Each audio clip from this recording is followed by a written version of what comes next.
안녕하세요. 이번 영상은 제과 실기 치즈케이크입니다. 페이지는 61페이지입니다. 자, 시험 시간은 2시간 30분이고요. 요구사항 보시면 첫 번째, 배합표의 각 재료를 계량하여 재료별로 진열하시오. 자, 9분이라고 되어 있기 때문에 9가지가 주어졌겠죠. 두 번째, 반죽은 변리법으로 제조하시오. 자, 변리법이라고 하는 것은 달걀 노른자와 흰자를 분리하는 방법인데 이거 분리하는 거 맞아요. 다만 다른 게 있습니다. 이거 정말 잘 기억하셔야 되는데 변리법이라고 해서 노른자 믹싱하고 흰자 믹싱하고 아니에요.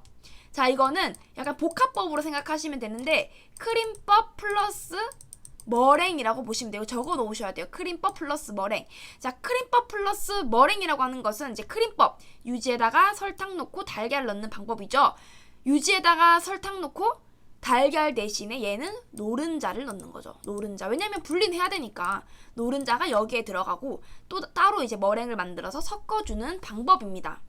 자, 이걸 이제 여기서 요구사항이 변리법이라고 표시가 되어 있으니까 절대 헷갈리지 마시고 치즈케이크 또 하나 과일 케이크. 자, 과일 케이크도 크림법 플러스 머랭이라는 거. 이 두 가지가 제과 기능사에서 유일하게 변리법이라고 되어 있지만 크림법 플러스 머랭이라는 거 잊지 마시고 꼭 기억해 놓으시면 되겠어요.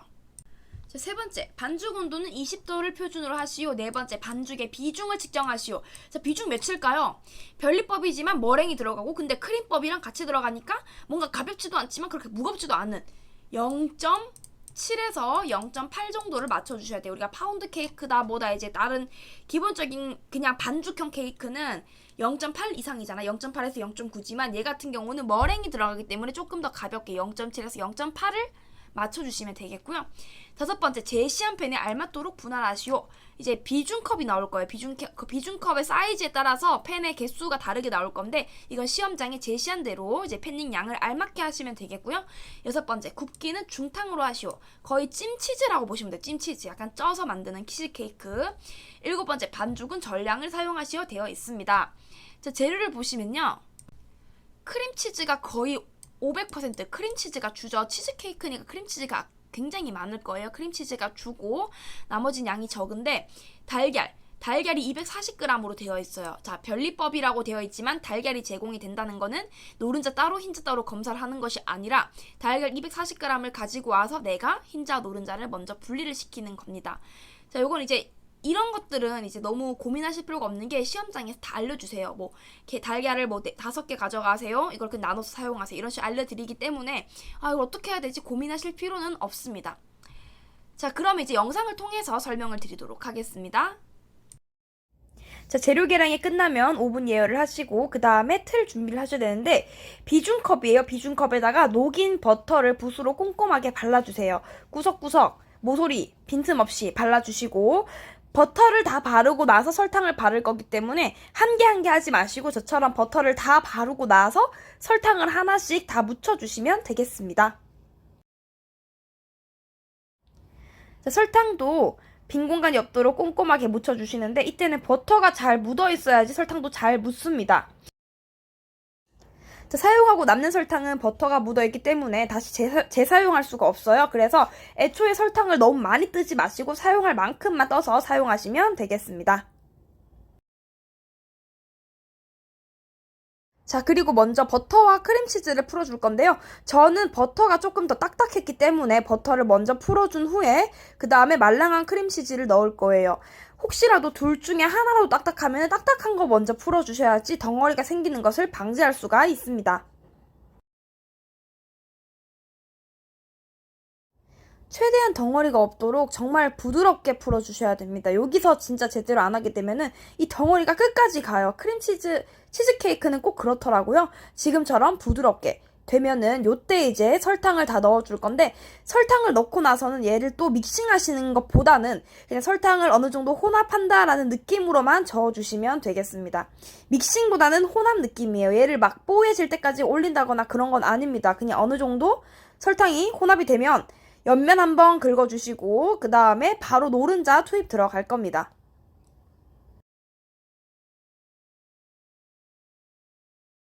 자, 노른자를 넣고 나서도 얘를 막 믹싱이라기보다는 그냥 어느 정도 잘 섞이면은 노른자가 완벽하게 섞였다 하면은 끝내시면 돼요. 자, 이때 옆면에 이제 제대로 안 섞인 것들은 꼭 옆면을 긁어가면서 뭔가 덩어리라든지 좀 덜 섞인 느낌이 없도록 최대한 깨끗하게 풀어주셔야 돼요. 그래야지 나중에 케이크의 윗면을 조금 매끈하게 만들어줄 수가 있습니다. 자, 이렇게 해서 노른자까지 완벽하게 섞였으면은 우유, 그리고 럼주, 레몬주스를 순서대로 넣어줄 건데요. 순서는 크게 상관없지만 저는 우유, 럼주, 레몬주스 이런 순으로 넣어주고 우유부터 넣어줍니다. 근데 이때 우유가 너무 차가우면 분리가 날 수 있기 때문에 우유가 너무 차가울 경우에는 약간 밑에 따뜻한 물을 받쳐서 냉기를 뺀 후에 사용을 하시면 더 좋습니다. 자, 그냥 다 섞이면 끝입니다. 끝! 자, 이제 흰자에다가 설탕을 넣고 머랭을 쳐줄 건데요. 흰자를 이제 손믹싱 할 거기 때문에 이제 흰자는 60% 정도 맥주 거품 느낌 날 때까지 잘 풀어주시고, 흰자를 제대로 풀어주지 않고 설탕을 넣게 되면은 내가 믹싱하는 시간이 오래 걸려서 팔이 굉장히 아픕니다. 흰자를 최대한 많이 풀어놓고 설탕을 3회 나누어서 투입할 거예요. 3회를 나누어 넣으실 때 간격은 한 번 놓고 한 10에서 15초 후에 또 한 번 놓고 이런 식으로 일정한 간격으로 나눠 넣는 것이 가장 좋습니다. 그래야지 안정감 있게 잘 올라오게 되어 있어요. 대부분의 머랭은 보통 중간 피크 한 80에서 90% 정도의 느낌이라면 치즈케이크는 비중이 너무 가볍지도 그렇다고 너무 무겁지도 않는 0.7 정도 느낌이기 때문에 머랭은 중간 피크보단 덜, 그렇지만 젖은 피크보단 조금 더 많은 한 70% 느낌으로 만들어 주셔야 돼요. 젖은 피크 이상이지만 중간 피크 이하인 단계 제가 보여드릴게요. 지금은 아직 묽어요. 묽은 게 느껴지시죠? 지금은 묽습니다. 더 해야 돼요. 아직 묽어요. 여기서 하시면 너무 묽고 비중이 좀 무거워지고요. 더 저어서 얘를 빡빡한 느낌이 아닌 어떤 느낌인지 제가 한번 보여드릴게요. 뭔가 윤기가 있으면서 뭔가 흐를 것 같은데 쫀쫀하게 땡겨오면서 그 느낌이 있어. 그 느낌적인 느낌을 잘 보셔야 됩니다. 아직 아니에요. 자, 이겁니다. 자, 보세요. 들었을 때 뭔가 딸려오면서 툭 끊기는 휘는 느낌 있죠? 딸려오면서 툭 끊기는 느낌. 요게 젖은 피크와 중간 피크 단계 사이. 요때까지 머랭을 만들어주시면 되겠어요.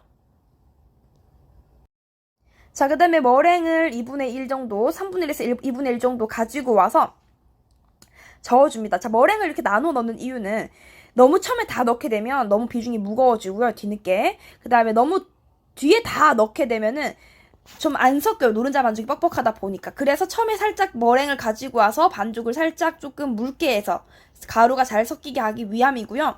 그 다음에 머랭 마지막에 또 넣는 이유는 조금 반죽 가벼우라고 비중을 좀 가볍게 맞춰주기 위해서 나누어 넣는 겁니다.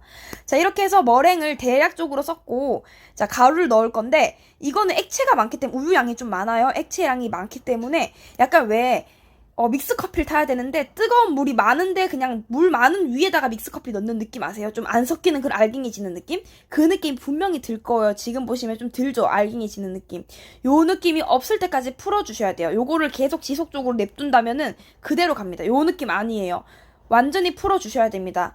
이때 많이 저어서 비중이 확 높아지면 어때요? 괜찮습니다. 어차피 머랭을 어느 정도 쳤기 때문에 그렇게 막 오버되진 않아요. 막 이거를 미친 듯이 막 치대면 이제 망할 수 있지만 그냥 지금 제가 하는 것처럼 요렇게만 풀어주시면 됩니다. 그리고 완벽하게 풀지 못해서 한 90% 풀어도 돼요. 왜냐면 그 다음 머랭이 들어가서 어차피 섞을 거니까. 자, 가루가 한 거의 90% 덩어리가 없어졌어요. 그죠? 이때 이제 머랭을 다 넣어줍니다. 머랭을 다 넣고 좀 가볍게 저어줄 거예요. 가볍게. 머랭은 시간이 지나면 좀 퍼석해집니다. 그래서 살짝 풀어서 넣어주셔도 되고요. 지금 반죽 자체가 아까에 비해 머랭이 들어가니까 조금 가벼워진 느낌이 들어요. 자, 머랭은 덩어리 완전히 없어주셔야 되고 지금 보면 되게 가벼운 폭신폭신한 느낌이 듭니다. 요건 아직 0.6 정도의 비중이 나올 거예요. 0.7 정도에서 0.8 사이 정도 맞춰줘야 되기 때문에 제가 선호하는 비중은 0.72에서 74 정도를 선호합니다. 그래서 이렇게 해서 저어주시는데 약간 이거는 이제 비중 측정을 하셔야겠죠? 비중 측정. 자, 지금 보면 이렇게 흘렀을 때 뭔가 아직 자국이 남아있어요. 그럼 더 저으셔야 돼요. 요것보단 조금 더 저어주시는 게 좋아요. 아직 0.68 정도입니다. 조금 더 저어서 맞춰주시고 저는 시간 관계상 비중 측정을 생략했지만 감각으로 보시면 거의 0.7 이상이 된다는 걸 아실 거예요. 아, 모르시겠구나. 그렇죠. 제가 알려드리는 거죠. 자, 요 느낌. 자, 아까보다 한층 조금 무거워진 느낌이 듭니다. 자, 좀 묽죠? 아까는 왜 반죽이 뭔가 이제 그 계단식이 생겼다면 지금은 없어졌어요. 사라지죠. 조금씩 빠르게. 요 느낌이 되면 됩니다. 끝! 자, 팬닝 하실 때는 짤주머니를 이용해도 좋고 저는 작은 볼에 덜어서 그냥 스텐볼 채로 넣는 걸 좀 편하게 생각해요. 요거는 사람마다 다릅니다. 내가 짤주머니가 편하면 짤주머니 쓰시고요. 저는 스텐볼로 배웠기 때문에 스텐볼이 편하더라고요. 스텐볼로 살짝 위로 부어가지고 맞춰주시면 돼요. 이때의 단점은 약간 옆면이 흐른다는 거 단점. 장단점이 있는 것 같아. 이거는 약간 옆에 흐른다는 게 단점이라면 짤주머니는 그냥 좀만 짜면 또 짤주머니에 담아야 되는 게 또 단점. 저는 약간 짤주머니 막 흐르는 거 너무 싫어가지고 자, 이렇게 해서 한 80%, 한 75에서 80% 정도 팬닝을 하시는 게 좋아요. 자, 이렇게 팬닝을 해주시고 손으로 살짝 흔들어서 얘 팬닝 양을 좀 맞춰주시는 게 좋습니다. 가운데가 뭉쳐있는 경우가 많기 때문에 손으로 흔들어서 약간의 좀 골고루 퍼질 수 있도록 해주시고 그렇다고 쾅쾅 치지는 마시고요. 이렇게 해서 팬닝 양 맞춰주시고 뭔가 좀 작아 보인다 그럼 좀 더 넣어주시면 되고요. 많아 보이면 좀 덜어주셔야 되는데 사실 덜기가 어렵잖아요. 이럴 때는 숟가락으로 살짝 덜어서 빼는 경우도 있긴 합니다. 근데 그럴 일이 없는 게 가장 좋겠죠. 자, 이렇게 해서 이제 오븐에 넣기 전에 어떻게 하느냐? 중탕을 해야 되기 때문에 철판에다가 물을 넣을 건데 이때 물은요 너무 뜨겁거나 너무 차갑거나 하지 않는 약간 미지근한 물보다 살짝 따뜻한 느낌, 뭐라 설명해야 되지? 따뜻한 미지근한 느낌의 물을 넣는 게 가장 좋아요. 너무 뜨거우면 수증기가 과해서 윗면이 갈라질 확률이 높고요. 너무 차가우면은 얘가 잘 부풀지를 못해요. 그래서 시간이 꽤 걸리기 때문에 따뜻 미지근한 느낌으로 부어주시는데 이때 철판에 한 4분의 1 정도만 부어주시면 되겠어요. 물을 또 너무 많이 부어도 이제 수증이 너무 과해지고 나중에 물 따르기 너무 힘들고 물이 너무 적어도 나중에 꺼냈을 때 물이 하나도 없어져요. 철판에. 그렇기 때문에 한 3분의 1, 4분의 1 정도 부어주시면 되겠습니다. 자, 중탕으로 굽다 보면은 지금 보이는 것처럼 요 정도 올라올 때가 있어요. 이거보다 살짝만 더 올라올 때쯤에 한번 오븐문을 열어서 수증기를 빼주시는 것이 윗면이 깨지지 않게 방지하기에 좋습니다. 그래서 이렇게 수증기 빼주시고 한 10초 정도 열었다가 다시 닫아주시고 그렇다고 문을 열고 구울 수 없잖아요. 그쵸? 자, 요거를 제대로 만약에 이 시점을 놓쳐버리시게 되면은 윗면이 확 올라오면서 깨질 확률이 높아요. 그래서 요거 진짜 오븐을 정말 잘 보시는 게 가장 좋습니다. 오븐 정말 잘 보셔야 돼요. 자, 구워 나온 치즈케이크는요, 얘를 뒤집어서 뺄 건데, 이때는 왜 팬 밑에다 물이 묻어있기 때문에 이 물 자체가 장갑에 닿으면 뜨겁습니다. 그래서 빼실 때에는요, 팬 약간 좀 젖은 행주를 깔아 놓으시고, 걔를 약간 밑바닥에 톡톡 쳐서 물기를 없애고 뒤집어서 통하셔야 돼요. 자, 빼실 때도 너무 세게 내리치면 얘가 진짜 찢어 먹을 수가 있기 때문에 그냥 톡, 요렇게 톡 이런 식으로 간격 맞춰서, 왜냐면 얘가 굉장히 부드러워요. 정말 찜 같아요. 부드럽기 때문에 뭔가 간격을 대충 맞춰놓고 이따가 다시 손으로 옮기기엔 다 찌그러집니다. 무조건 간격을 내가 어느 정도 하겠다라는 걸 대충 머릿속에 해서 그 간격 맞춰서 꺼내주시는 게 가장 좋습니다. 지금 보이는 색깔보다 조금 더 진해도 상관없고 조금 더 연해도 색이 거의 안 나도 상관없어요. 색깔은 상관없습니다. 어느 정도 크기와 높이 이런 게 가장 중요하고 윗면이 깨졌는지 안 깨졌는지 이런 게 가장 중요해서 그런 것만 잘 맞춰서 해주시면 되겠어요. 자, 철판의 물은 솔직히 옮기기 어렵잖아요. 좀 위험하잖아요. 그래서 저는 이런 식으로 이제 꺼낸 팬에다가 뜨거운 물을 붓습니다. 그럼 좀 가져가기도 편하고 그동안 얘가 좀 씻기 편하니까 이렇게 해서 정리하시는 것도 좋아요. 자, 갓 나온 치즈케이크는요, 좀 지금처럼 부피감이 있어요. 좀 높은 편입니다. 비중이 어느 정도 잘 나왔다는 거고요. 만약에 굽고 났더니 너무 납작하다. 그건 이제 좀 비중이 자체가 좀 높았을 때 그런 경우고, 지금 이 영상은 조금 시간이 경과된 케이크 상태예요. 아까랑 다르게 조금 낮아진 게 눈에 보이시나요? 치즈케이크는 시간이 좀 지나면 지날수록 점점 좀 꺼지는 게 살짝은 있습니다. 정상. 자, 지금도 좀 낮아졌어요. 이게 최종 부피의 결과입니다. 자, 오늘 치즈케이크는 여기까지였습니다. 감사합니다.